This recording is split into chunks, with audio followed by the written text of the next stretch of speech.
রাষ্ট্রপতি আব্দুল হামিদ বাংলাদেশে ফিরে এসেছেন। বেশ কিছুদিন আগে তিনি যখন চিকিৎসার জন্যে থাইল্যান্ডে গেলেন, তখন তার সেই থাইল্যান্ড গমনকে কেন্দ্র করে সারা বাংলাদেশে তোলপাড় তৈরি হয়ে গেল। আমরা যে একটা অস্থির জাতি এবং খুব সহজেই অপরের প্রতি আস্থা হারিয়ে ফেলি, এমনকি নিজের প্রতি। তারই একটা বাস্তব রূপ আমরা দেখতে পেলাম যখন প্রেসিডেন্ট আব্দুল হামিদ দেশের বাইরে গেলেন। একথা স্পষ্ট যে তিনি দেশের বাইরে যখন গিয়েছিলেন, তখন দেশের সর্বময় কর্তৃত্ব যাদের হাতে বা যার হাতে, নিঃসন্দেহে তারা এই বিষয়টি ওয়াকিবহাল ছিলেন। কিন্তু যখন তার দেশ ত্যাগের পর গুঞ্জন শুরু হলো, আমাদের দেশে একজন রাষ্ট্রযন্ত্রে বা প্রশাসন যন্ত্রে কাউকে খুঁজে পেলাম না যার ব্যক্তিত্ব রয়েছে, সৎ সাহস রয়েছে এবং যার পেছনে মানুষের মতো মেরুদণ্ড রয়েছে। সবাই মুখ লাগানোর চেষ্টা করলেন এবং এই যে রাষ্ট্রপতি হামিদ দেশের বাইরে গেলেন, এই দায়িত্ব এয়ারপোর্টে যারা কর্মরত সাধারণ পুলিশ কর্মকর্তা রয়েছেন, তাদের কয়েকজনের উপর রীতিমতো গজব আকারে নাজিল করা হলো। তো একটা ছোট বিষয় নিয়ে যখন রাষ্ট্র দাঁড়াতে না পারে কারো পক্ষে, কিংবা অতি ক্ষুদ্র একটা বিষয় নিয়ে যখন রাষ্ট্র প্রতিবাদ করতে না পারে, কাজেই সে রাষ্ট্রের মান মর্যাদা কোথায় থাকে, বা এই রাষ্ট্র যারা পরিচালনা করেন, যাদের ন্যূনতম আত্মমর্যাদাবোধ, ন্যূনতম ব্যক্তিত্ব এবং ন্যূনতম মেরুদণ্ড যদি না থাকে, তাদের হাতে একটা দেশ কতটা নিরাপদ এবং কতটা অনিরাপদ, তা আমরা এই 2025 সনে হাড়ে হাড়ে টের পাচ্ছি। রাষ্ট্রপতি আব্দুল হামিদ যখন চলে গেলেন, আবার এখন যে ফিরে এলেন, এই দুয়ের মধ্যে যা কিছু ঘটেছে তা নিয়ে আলোচনা করব। তার আগে বলে নিই যে তাকে আমি কেন রাষ্ট্রপতি হামিদ বলছি, কিংবা তাকে কেন আমি সাবেক রাষ্ট্রপতি বলিনি। আমার দীর্ঘদিন পশ্চিমা দেশগুলোতে থাকার সুযোগ হয়েছে। সেখানে যৎসামান্য সে দেশের রাষ্ট্র, অর্থনীতি, রাজনীতি নিয়ে পড়াশোনা করার সুযোগ হয়েছে সেই দেশেরই রাষ্ট্রীয় মদদে, অর্থাৎ রাষ্ট্রীয় স্কলারশিপে।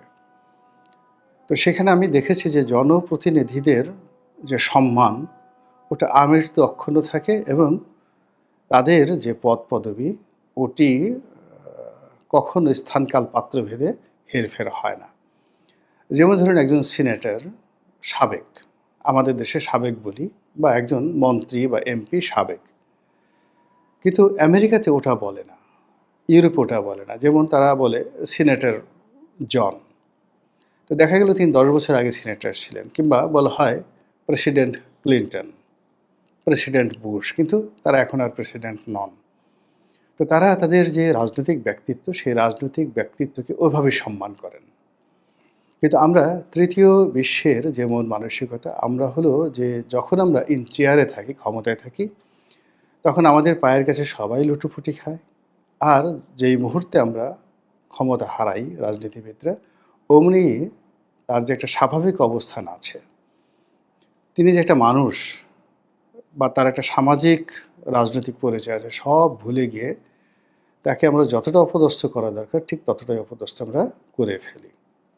তো আপনি যদি পশ্চিমা গণতন্ত্রের ধারক বাহক হন, তাহলে আমাদের দেশে অতীতে যারা প্রেসিডেন্ট ছিলেন, ইনক্লুডিং খন্দকার মোশতাক, তাদেরকে প্রেসিডেন্ট হিসেবে সম্বোধন করতে হবে। প্রেসিডেন্ট জিয়া, প্রেসিডেন্ট শেখ মুজিবুর রহমান, এভাবেই বলতে হবে। তো যাই হোক, সেই কালচারে আদিষ্ট হয়েই বা অদিষ্ট হয়ে বা প্রভাবিত হয়ে আমি জনাব আব্দুল হামিদ সাহেবকে প্রেসিডেন্ট হামিদ বলে সম্বোধন করলাম। দ্বিতীয়ত, তিনি যখন গেলেন, তিনি আমাদের এই জাতির জন্য যে সেবা করেছেন, বৃহত্তর ময়মনসিংহ, কিশোরগঞ্জ এবং কিশোরগঞ্জ ময়মনসিংহের সাথে সংশ্লিষ্ট আরও কিছু ভাটি অঞ্চল, বিশেষ করে সুনামগঞ্জ।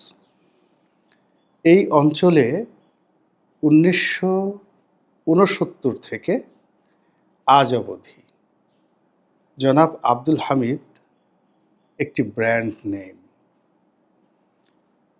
ওনার মতো সুনাম, সুখ্যাতি, জনপ্রিয়তা এই বৃহত্তর অঞ্চলের দ্বিতীয় কোনো ব্যক্তি জীবিত নেই।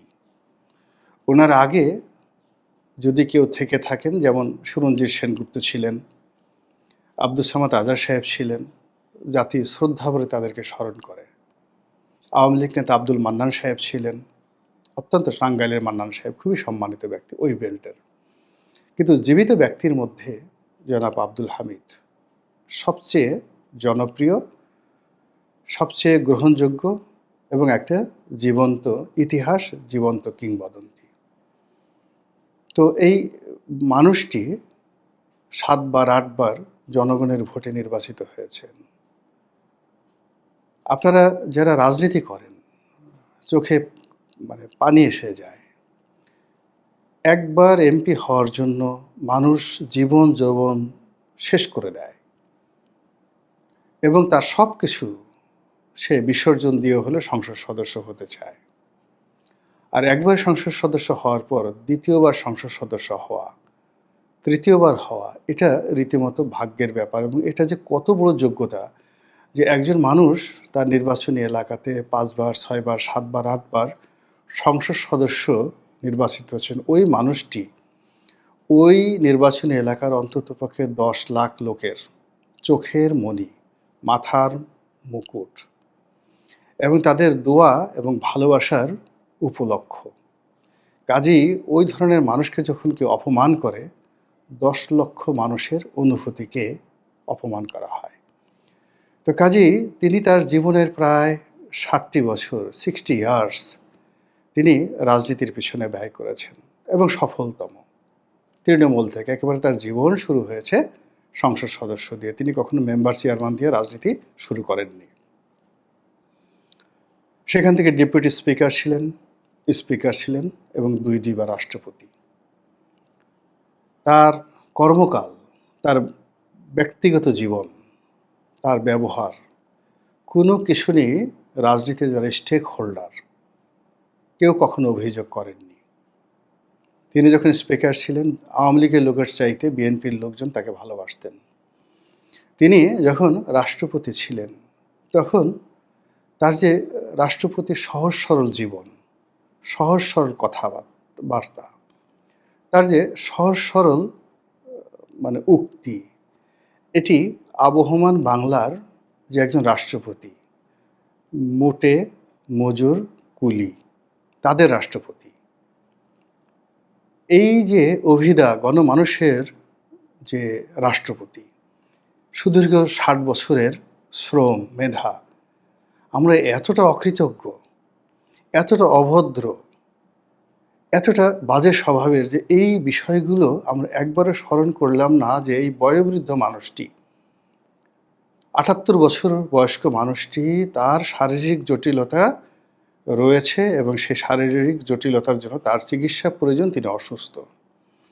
আমরা তাকে দ্বিধার্সে গালিয়ে দিলাম এবং তিনি দেশ থেকে পালিয়ে গেছেন অনেকটা বনহুর, দস্যু বনহুরের মতো, অনেকটা সেই গডফাদার, ম্যারিও পুজোর গডফাদারের মতো তিনি সবার চোখে ধুলো দিয়ে তিনি সেখান থেকে পালিয়ে গেছেন। কিন্তু একজন রাষ্ট্রপতি, আমাদেরই রাষ্ট্রপতি, আমাদের এই মহান সংসদের স্পিকার, আমাদের দেশের 10 লক্ষ মানুষ যাকে 7 বার নির্বাচিত করেছেন, সে মানুষটি জীবন সানিয়ে সে এতটা অসুস্থ যে তিনি লুঙ্গি পরে হুইল চেয়ারে করে প্লেনে যেতে বাধ্য হয়েছেন এবং একইভাবে তিনি বিদেশ থেকে ফিরে এসেছেন। আমরা একটি বারের জন্য আমরা আমাদের মানবতাকে জাগ্রত করিনি, মনের দুয়ারকে উন্মুক্ত করে তাকে দেখার চেষ্টা করিনি। এই গেল এক। এই অপরাধের কারণে কিন্তু আমরা দিনের পর দিন, বছরের পর বছর আমরা খারাপ শাসক দ্বারা শাসিত হয়েছি। আমরা সবসময় বলি অমুকে ফেরাউন, অমুকে সুদখোর, অমুক, কিন্তু এগুলো কেন হচ্ছে? মূল কারণ হলো আমরা সত্য কথাটি সঠিক সময়ে বলতে পারছি না, সত্যর পক্ষে দাঁড়াতে পারছি না। আমরা সবসময় হলো বাতাস যেদিকে সেই দিকে আমরা পাল তুলে নৌকা চালিয়ে দিচ্ছি। রাষ্ট্রপতি হামিদের ক্ষেত্রে আমরা যে অন্যায় করেছি, জুলুম করেছি, অবিচার করেছি, তিনি তার সেই অসুস্থ শরীর নিয়ে আবার বাংলাদেশে এসে তিনি আমাদেরকে শিক্ষা দিলেন, সব মানুষ পালায় না, সব মানুষের জন্য পালানো শোভা পায় না। তৃতীয়ত, তিনি কে? তিনি সেই ডক্টর মোহাম্মদ ইউনূসের মতো কোনো পিএইচডি ডিগ্রি হোল্ডার নন। তিনি দেশ বিদেশ থেকে কোনো ডিগ্রিপ্রাপ্ত অতি পণ্ডিত ব্যক্তি নন। তিনি আমাদেরই রাষ্ট্রপতি, আমাদেরই হামিদ ভাই। তিনি আলু ভর্তা দিয়ে ভাত খান, মাছের ঝোল দিয়ে, গুঁড়ো মাছের ঝোল দিয়ে ভাত খান এবং ভাটি অঞ্চলের কথায় কথা বলেন, কিশোরগঞ্জের ভাটি অঞ্চলের ভাষায় কথা বলেন। তিনি সেই ব্যক্তি, জীবনের শুরু থেকে সেই পর্যন্ত একটা আদর্শ তিনি ধারণ করে রেখেছেন। লোভ এসেছে, লালসা এসেছে, কামনা এসেছে, বাসনা এসেছে, যেগুলো ব্যক্তিগত এবং গোপনীয়, সেটা তার একান্ত ব্যক্তিগত বিষয়। কিন্তু জাতির কাছে তিনি কখনো বেঈমান, তিনি কখনো মুনাফেক, তিনি কখনো মীর জাফর এই অবস্থায় তিনি নিজেকে তুলে ধরেননি। প্রেসিডেন্ট জিয়া তাকে এমপি বানানোর জন্য, মন্ত্রী বানানোর জন্য বহুবার তাকে অফার দিয়েছেন, কিন্তু বঙ্গবন্ধু লাশের উপরে, বঙ্গবন্ধু রক্তের সঙ্গে বেইমানি করে, বঙ্গবন্ধু লাশের উপর দাঁড়িয়ে তিনি সেই মন্ত্রী পরিষদে যোগদান করতে যাননি। খন্দকার মুশতাক তাকে প্রস্তাব দিয়েছিলেন মন্ত্রী হওয়ার জন্য, তিনি যাননি। এরশাদ সাহেব রীতিমতো তার উপর জুলুম করেছেন তাকে নেওয়ার জন্য, কিন্তু অন্য সব আওয়ামী লীগ নেতা বা বিএনপির নেতার মতো তিনি ক্ষমতার পিছনে ছুটেননি। তিনি তার নীতি নিয়ে, তিনি তার আদর্শ নিয়ে একটা জায়গাতে আছেন। আপনি তাকে ভালো বলতে পারেন, মন্দ বলতে পারেন, তিনি তার মতো জায়গাতে আছেন। তিনি কখনোই সুবিধাভোগী ছিলেন না, তিনি সুবিধার পেছনে ছুটেননি।